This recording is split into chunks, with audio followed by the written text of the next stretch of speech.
अस्सलाम वालेकुम।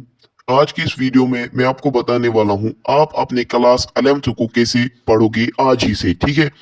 और आप कौन सी मिस्टेक्स से बचना जिनसे आप फिर वहां पर आपको नुकसान होगा, वैसी मिस्टेक्स आपको नहीं करनी है।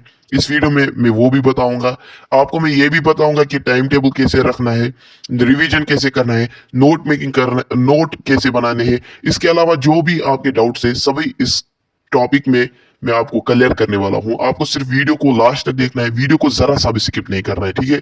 चलते हैं वीडियो की। तो जो मैं आपको 5 आज के जो इंपॉर्टेंट टिप्स बताने वाला हूं, इनमें से फिफ्थ टिप जो है वो आपकी गोल्डन टिप होने वाली है।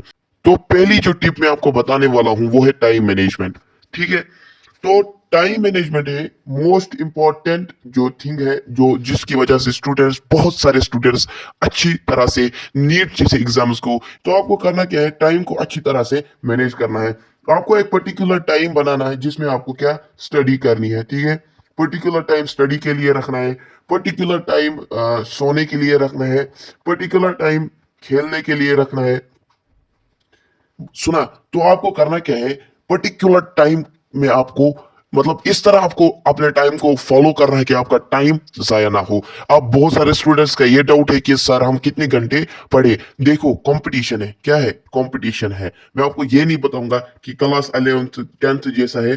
10th बहुत ही ज्यादा इजी था, 11th उससे बहुत ज्यादा टफ है। आपको अगर कुछ करना है तो कंफर्ट जोन से बाहर निकलना है, ठीक है।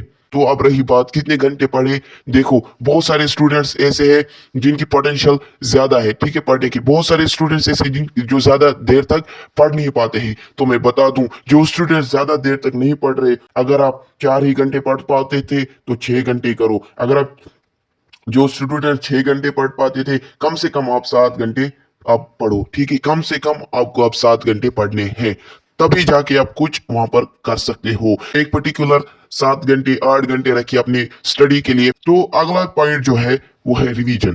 तो रिवीजन कैसे करें, जब आपने किसी भी कोचिंग सेंटर या अपने सर से आपने पढ़ा, कोई भी टॉपिक आपने पढ़ा, ठीक है, घर में लगभग आपको 3 से 5 बार उसको रिवीजन करना है, ठीक है।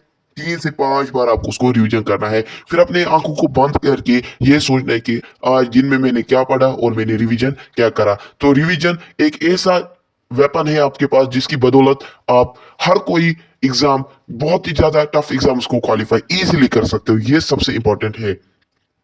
तो अगला पॉइंट जो है वो है नोट मेकिंग। बहुत सारे स्टूडेंट्स ऐसे हैं, वो बहुत ज्यादा चालाक होते हैं, वो क्या सिर्फ अपनी नोट्स की वजह से फिर अच्छे नंबर लाते हैं एग्जाम्स में, ठीक है। तो नोट मेकिंग आपको आनी चाहिए। अगर आपको नोट मेकिंग पर अलग वीडियो चाहिए तो वो भी मुझे कमेंट्स में बताना।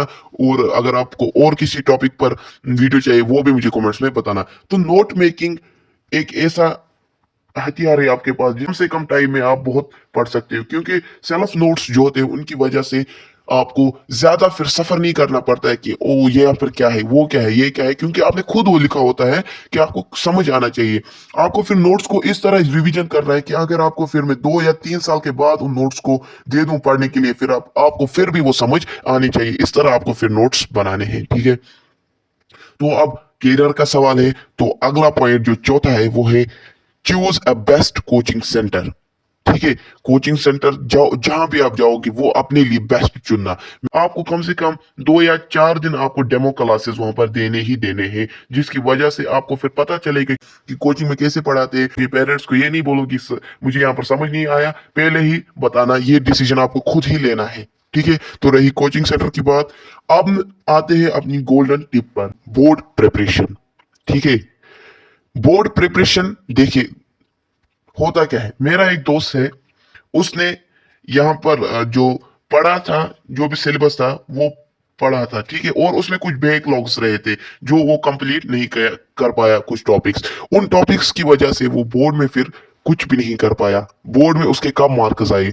इसीलिए अगर आपको कुछ करना है तो सिलेबस को अच्छी तरह से कम टाइम में आपको कंप्लीट करने की कोशिश करना है, जिसकी वजह से फिर आप बोर्ड के प्रिपरेशन के लिए भी कुछ समय आपके लिए बचता हो, ठीक है। आपके लिए कम से कम बोर्ड के लिए 2 मंथ आपके लिए बोर्ड बोर्ड के प्रिपरेशन के लिए भी रहने चाहिए, क्योंकि घर वाले फिर आखिरकार कश्मीर में यही होता है या किसी भी जगह यही होता है, फिर लास्ट में आपके मार्क्स पर आपको जज किया जाता है। करो यानी कि आपको क्वेश्चन आंसर याद करो या कुछ भी है वो बोर्ड प्रिपरेशन के लिए आप याद करो। तो इस तरह आपको प्रिपेयर करना है, शुरू करना है आपके 11th क्लास को। तो अगर आपको वीडियो अच्छी लगी हो तो वीडियो को लाइक करके चैनल को सब्सक्राइब कीजिए। जल्दी ही मिलते हैं अगली वीडियो में, तब तक के लिए अल्लाह हाफिज।